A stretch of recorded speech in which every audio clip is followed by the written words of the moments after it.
It does not happen the way people imagine it does. There is no single explosive moment in most cases. No dramatic confrontation that ends with someone walking out and never returning. No clear line that gets crossed in a way that makes the decision obvious and clean and easy to explain to people who ask. It happens slowly, over years, through an accumulation of smaller things that individually seem manageable and collectively become something that is not. Through a long private process of trying different approaches, trying harder, trying to want less, trying to accept more, and eventually arriving at the quiet, exhausted conclusion that nothing is going to change. That the trying has a cost that is no longer sustainable. That continuing to show up to something that consistently leaves you diminished is not loyalty. It is something else. And then comes the part nobody prepares you for. The decision itself is not the hard part. The hard part is everything after. The explaining, the guilt, the grief that arrives not for something that was lost, but for something that never quite existed in the form you needed it to. The specific loneliness of choosing distance from people you are supposed to be closest to by definition. The clinical term is family estrangement, and it is significantly more common than most people realize, partly because the people who experience it rarely discuss it openly. Research by Carl Pillemer at Cornell University, drawing on surveys of thousands of Americans, found that approximately 27% of respondents reported being estranged from a family member. A UK study found that 1 in 5 families had experienced estrangement of some kind. These are not rare edge cases. This is something happening quietly in a significant portion of families, while the cultural script insists that family is always worth preserving, that blood is always thicker, that walking away is always the failure of the person who left. That script does real harm to people navigating something that is already among the most painful decisions a person can make. The reasons people give for estrangement, when researchers actually ask them, do not look like the dramatic betrayals that popular imagination reaches for. They look like patterns. Long, sustained patterns of behavior that individually might seem dismissible, a critical comment, a boundary ignored, a loyalty expected that was never reciprocated. But that repeated over years and decades create an environment that is genuinely incompatible with a person's psychological health. Emotional invalidation is one of the most commonly cited factors. The experience of consistently having your perceptions, feelings, and needs treated as incorrect, exaggerated, or simply irrelevant. Of growing up in an environment where what you experienced was regularly overridden by someone else's account of what was actually happening. Of learning that your inner reality was not reliable because the people around you treated it as something to be corrected rather than understood. This is not dramatic. It does not make for a clear story.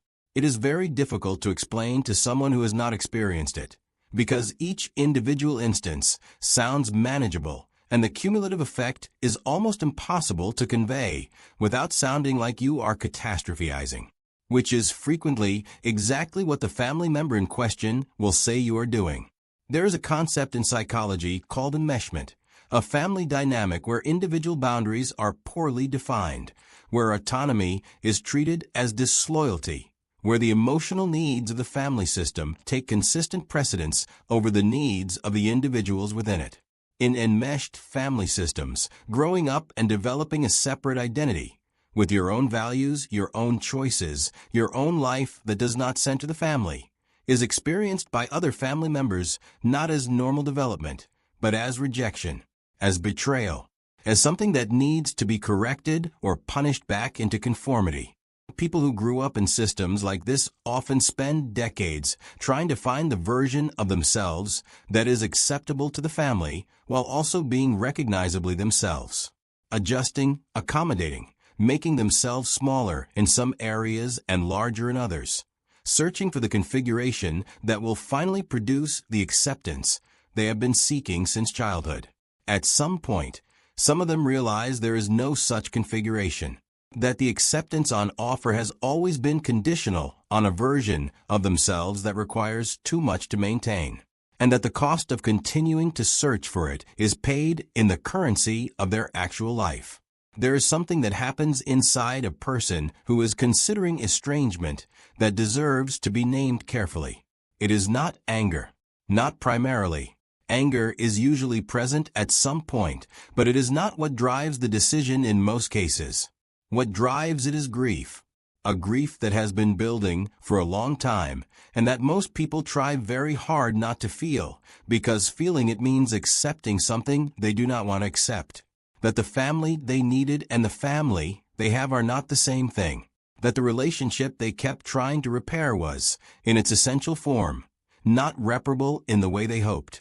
That the love is real and the harm is also real, and both of those things can be true simultaneously without one canceling the other out. That specific grief for something that was not lost, but that perhaps was never quite there in the form you needed, is one of the lonelier things a person can carry, because it does not fit the standard templates for grief. There is no funeral, no clear moment of loss, just the slow, private acknowledgement of a gap that was always there, and that you have finally stopped pretending to fill. What the research consistently shows, and this runs counter to a great deal of cultural messaging, is that for a significant portion of people who choose estrangement, the decision is followed over time by improvements in psychological well-being.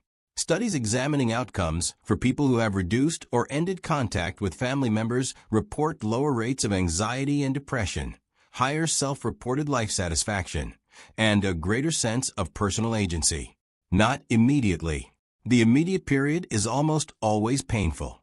But over time, the removal of a consistently harmful dynamic creates space for something that was not possible while the person was still inside it. This is not an argument for estrangement as a general solution. Context matters enormously. Relationships exist on a spectrum. There are situations where repair is possible and worth pursuing, and situations where it is not. And the decision to reduce or end contact with family is one that most people who make it have arrived at after years of attempting every alternative. What tends to be missing from the cultural conversation about family estrangement is genuine curiosity about the person who left. The default framing positions them as the one who gave up, who failed at the fundamental human obligation of family, who chose selfishness over loyalty. What the research actually shows is that the people who walk away are, almost without exception, people who tried, who stayed longer than was good for them, who kept attempting repair past the point where repair was reasonable to expect, who extended more understanding, more patience, more benefit of the doubt than the situation deserved, because the alternative, accepting that this relationship was not going to become what they needed, was simply too painful to face until it was not. The walking away is not the story. It is the final chapter of a much longer one. And that longer story almost always begins with someone who wanted nothing more than to stay.